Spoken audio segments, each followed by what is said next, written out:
Welcome. In this video, I'll show you how to restart Brave browser. Okay. For restarting, we have the simple relaunch, or just by resetting the settings, or even resetting Brave rewards for maybe you have rewards issues. Okay. So first one, the simple relaunch, you could go ahead over to the X button right here at the very top, close it, then reopen it from here, from your shortcuts, and it should be good to go. All right. Another option is by using the URL box, type down Brave, :/restart.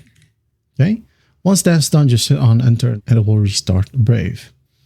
Now, if you just want to reset your settings like bookmarks or passwords, well, just go ahead over to the top right, click on 3 horizontal lines. Now click on settings. And then here in the left panel, click on reset settings at the very bottom. Okay. Click on this one and just click on reset settings. Okay. And this one right here, it will reset some Brave settings and Brave shortcuts, disable extensions, and delete cookies and other temporary site data. So click on reset and you're good to go. Now, if you want to reset the Brave rewards, in here, just change this one to a Brave: :/rewards. Okay, hit on enter. Now in here, just gotta go to the bottom left, click on more, and click on disable and reset rewards. Okay, click on this checkbox and hit reset. And once done, you're good to go. That is it. I hope this video helps, and I'll see you in the next one.